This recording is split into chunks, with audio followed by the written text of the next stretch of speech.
আমাকে শোনা যাচ্ছে? বিসমিল্লাহির রহমানির রহিম। একসাথে বসেছি, আলোচনা করছি, কারণ আমরা সবাই দেশের জন্য, দেশের মানুষের জন্য ভাবছি। আর এই ভিন্নতা নিয়ে একসাথে কথা বলছি, একের পর এক শুনছি। এটাই গণতন্ত্রের আসল সৌন্দর্য। আমার আগে যারা সম্মানিত প্যানেলিস্টরা কথা বলেছেন, তাদের সবাইকে আন্তরিক ধন্যবাদ জানাই। আপনারা অনেক কিছু বলেছেন, হয়তো বা আমিও বলে ফেলবো। সো আমাদের একটা মাইন্ডসেটে আই থিঙ্ক সিমিলারিটি আছে। আমার খুব ভালো লেগেছে শুনে। আমি আজ এখানে দাঁড়িয়েছি ভিন্ন এক অনুভূতি ও আবেগ নিয়ে। বাংলাদেশের এই পলিসি লেভেলটায় আমার প্রথম বক্তব্য এটা। আমি এমন কেউ নয় যার কাছে সব প্রশ্নের উত্তর আছে বা সব সমস্যার সমাধান জানা আছে। তবু আমি বিশ্বাস করি নিজের ছোট্ট জায়গা থেকেও সমাজের জন্য, দেশের জন্য কিছু করার আন্তরিকতা আমাদের সবার মধ্যে থাকা উচিত। আজ আমি এসেছি শুধু শুনতে, শিখতে এবং একসাথে কাজ করার মনোভাব নিয়ে এগিয়ে যেতে। Today's dialogue is about women shaping the nation. But before we speak about shaping the future, we must be honest about the everyday lives, reality shaping women's lives in Bangladesh. My earliest understanding of women's roles in society came from my family, as it does for most of us. Long before we encounter policies or laws or institutions, our homes become our first classrooms. They teach us what is possible, what is acceptable, and what is expected. In my home, certain things were never questioned.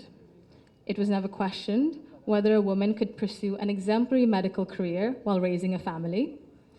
It was never questioned whether a woman could build a nationwide social welfare organization on her own merit, and whether a woman was fit to lead, to command authority in a room full of men. And it was never questioned whether the men in our lives would stand alongside the women in their lives as equals. My mother continued to excel professionally as a cardiologist in government hospitals, often in patriarchal settings, because she had encouragement and support at home to balance both career and family. In 1979, my Nanu, Saida Iqbal Banu, began using her own home to open a free elementary school for vulnerable and disadvantaged children. What began as a personal act of care grew into one of the earliest NGOs in Bangladesh, Shurubhi, creating meaningful and lasting change in young people's lives. The belief that women's dignity must be recognized both privately and publicly was also reflected in my grandparents' lives and leadership beyond our family. My grandfather, President Jaima Rahman, understood that development was incomplete if women were excluded. He saw women as capable contributors at home, at work, and in public life. And that belief carried into the choices he made as a leader. Under his leadership, the expansion of the garment sector meant millions of women entered formal work for the first time, gaining independence and income. The creation, then, of the Ministry of Women's Affairs reflected a conviction that improving the lives of women and girls required intention and structure. These were not just policy decisions, but they were an extension of the values that he lived by personally. That foundation was carried forward by my grandmother, Begum Khaleda Zia, who understood the transformative power of education that gave women voice, choice, and confidence. Under her leadership, girls' education was treated as a right, not a privilege. Free secondary schooling, alongside programs such as Food for Education, Cash for Education, helped to keep millions of girls in schools and change the course of families across the country. Her female secondary school assistance project achieved gender parity for the first time in secondary education and became a model replicated beyond Bangladesh.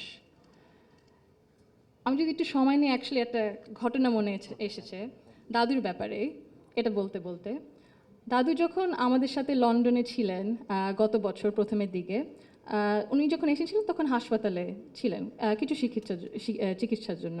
দেশ থেকে nurse ছিল, doctor ছিলেন, এবং একটি nurse ছিলেন Nigeria West আফ্রিকাতে। আম্মা আব্বা একদিন দাদুকে সকাল সকাল দেখতে গেছিল। তো নার্স তারপরে বলেছে যে, ও আমি তো আপনার মাকে চিনেছি। আম্মু আব্বু বললো, কীভাবে? আপনার মাই প্রথম ইলেক্টেড প্রাইম মিনিস্টার বাংলাদেশের না? আম্মু আব্বু তো অবাক, হ্যাঁ আপনি কিভাবে জানেন? তো নার্স তারপরে বললো যে আপনাদের যে উনি যে এত কিছু করেছেন এই মেয়েদের শিক্ষার জন্য, specially primary education, food for education, cash for education, এগুলো আমাদের সরকার ওই 35-30 বছর আগে দেখে ইমপ্লিমেন্ট করেছিল। আর ওই কারণে লক্ষ লক্ষ মেয়েরা গ্রাম অঞ্চলে, ওদের দেশে গ্রাম অঞ্চলে বিভিন্ন জায়গা সদরে এখনও শিক্ষা পাচ্ছে, অন্তত প্রাইমারি এডুকেশন লেভেলে। সো ভাবলাম একটু শেয়ার যদি করি, এখানেই করবো আপনাদের সাথে। জি। She also understood that education alone was not enough if women were not supported to remain in public and economic life. Supporting women to access credit, build livelihoods, and grow small businesses mattered. So did recognizing the realities of motherhood, of childcare, and that required systems being strengthened around maternity leave and childcare, which she did.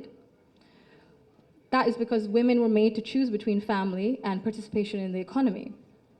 For me, these legacies show the values that I saw both reflected at home and in public. I was privileged to grow up surrounded by exceptional women, confident, capable, and accomplished. I was equally fortunate to have male role models, including my father and my grandfather, who valued those women and never felt threatened by their strength or ambition. In fact, the four most important people in my father's life, in my opinion, have been women for decades. And he has treated them with deep respect and reverence, not as an exception, but as the norm. Because of this, I grew up with what I now recognize was a skewed understanding of society. Living between Bangladesh and the UK taught me something important. Policies and access alone do not create equality. You can expand education, pass laws, set national targets, but if social norms and daily expectations and mindsets remain unequal, empowerment remains fragile. This is not about overt discrimination. Inequality often survives through habit and comfort, through what feels normal. In Bangladesh, women still perform around 85% of unpaid household and care work, spending over 7 times as many hours as men on this labor each day. This work is valued at 19% of our GDP and remains largely invisible in economic planning and national decision-making. This makes something very clear. Gender equality is not a women's issue, it is an economic and national issue.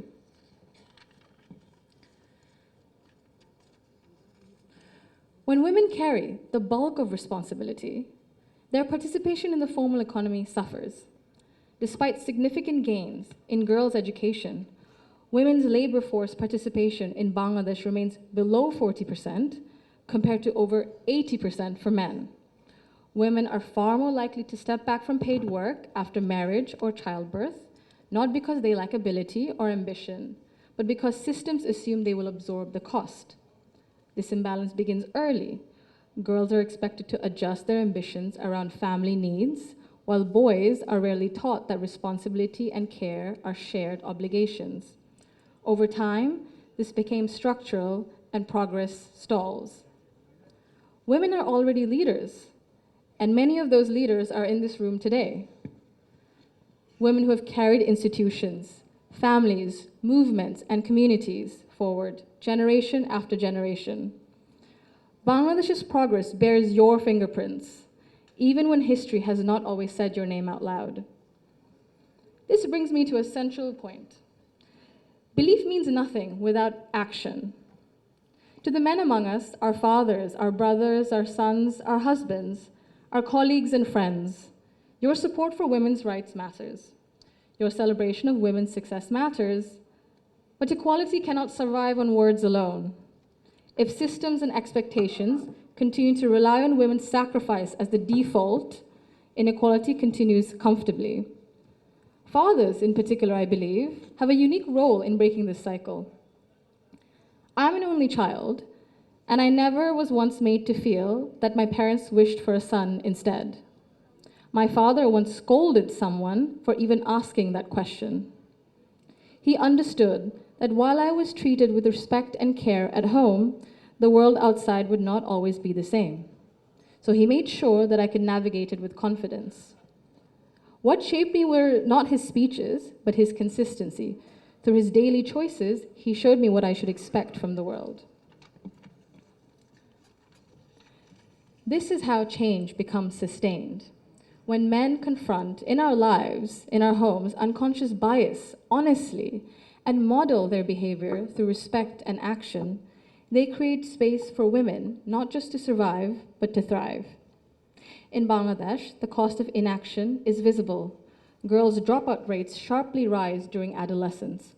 Women in public life, in leadership, face harsher judgment.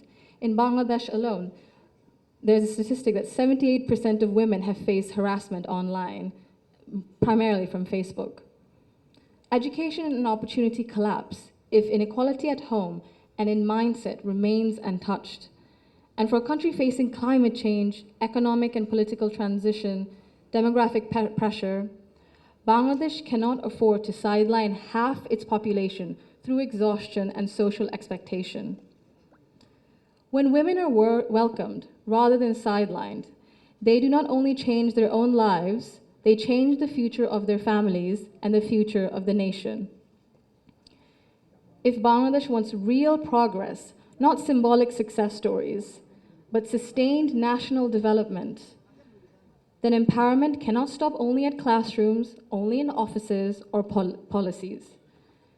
They must reach our homes, our institutions, and our mindsets. And it must be the responsibility of all of us. I thank you all for engaging in an inclusive dialogue today that reflects the true spirit of progress. Thank you.